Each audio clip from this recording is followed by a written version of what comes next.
বিগত ফ্যাসিবাদী সরকারের সময়ে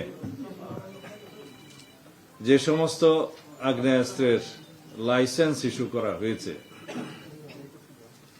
সেই আগ্নেয়াস্ত্রের লাইসেন্সগুলো আমরা আবার ভেরিফিকেশন করব, এটা যথাযথ হয়েছে কিনা, এবং সেই লাইসেন্সের মাধ্যমে প্রায় সব লাইসেন্সের অধীনে হয়তো অস্ত্র ক্রয় করা হয়েছে। এমনও আছে কিছু কিছু লাইসেন্সই আছে হয়তো অস্ত্র ক্রয় করেনি, সেরকম সংখ্যা কিছু থাকতে পারে। তা আমরা আশা করি এই কাজটা আমরা খুব দ্রুততার সাথে করতে পারব, কারণ এই লাইসেন্সদারি কারা এবং তাদেরকে যথাযথ প্রক্রিয়া মেনে লাইসেন্স দেয়া হয়েছে কিনা, তারা লাইসেন্স পাওয়ার উপযুক্ত কিনা আইন অনুসারে, সেগুলো সবই যাচাই বাছাই করা হবে। এবং এটা স্ক্রুটিনি করার পরে আমরা সেই লাইসেন্স কি পরিমাণ লাইসেন্স যোগ্যতা আছে তাদের লাইসেন্স বহাল রাখার, সেই পরিমাণে আমরা বহাল রাখবো।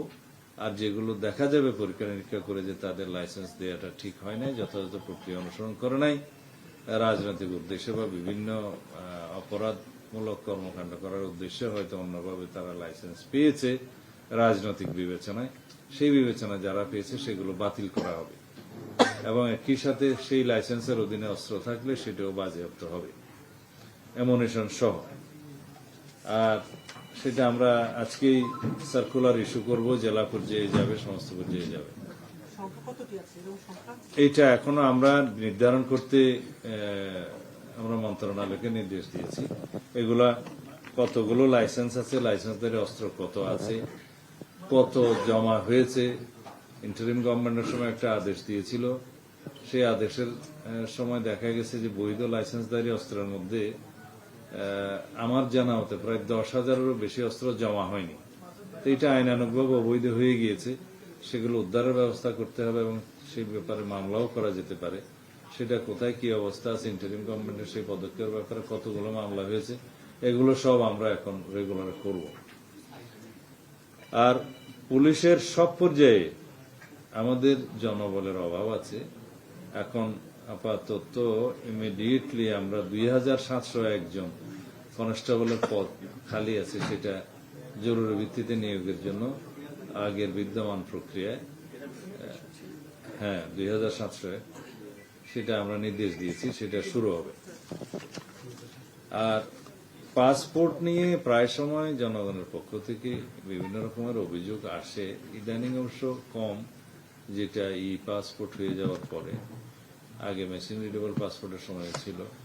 তা হচ্ছে আমাদের জনসংখ্যার অধিকাংশই এখনো অনলাইনে ইলেকট্রনিক ভাবে অ্যাপ্লিকেশন করতে অভ্যস্ত নয়, সেই জন্য কারো কারো সহযোগিতা নিতে হয়।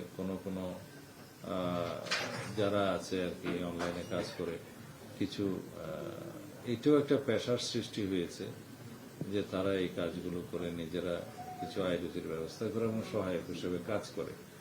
কিন্তু তাদের মাধ্যমে এমনকি পাসপোর্ট অফিসের কিছু লোকজন তাদের যোগসাজশে জনগণের মধ্যে একটু ভোগান্তির সৃষ্টি হয়, সেটা এখনো আছে, অভিযোগ পাওয়া যায়। সেটা নিরসন করার জন্য আমরা একটা আজকে আলোচনা করে একটা পন্থা বের করেছি, সেটা পরীক্ষামূলকভাবে আমরা দেখতে পারি আগে ঢাকা এবং বিভিন্ন বিভাগীয় শহরের পাসপোর্ট অফিসগুলোতে সেটা আমরা পরীক্ষা করে আমরা যদি সেটা চালু করি তাহলে ভবিষ্যতে সেটা সারা দেশে আমরা করতে পারবো। সেটা হচ্ছে আমরা অনেক সময় যেমন দেখি যে রেজিস্ট্রি অফিসের বাইরে যেমন দলিল লেখক থাকে, তাদের রেজিস্ট্রেশন থাকে, নাম্বার থাকে, কোথাও কোনো নিয়ম হলে তাদেরকে অ্যাকাউন্টেবল করা যায়, ধরা যায় এবং বিভিন্নভাবে তাদেরকে লায়েবল করা যায়।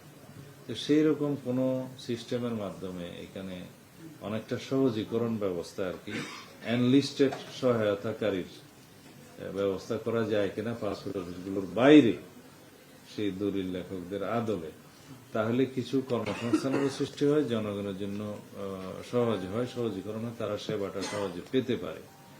সেই হিসাবে হয়তো তারা একটা নির্ধারিত কাজের জন্য সার্ভিস চার্জ নিতে পারে, সেটাও ঠিক করে দেওয়া হবে।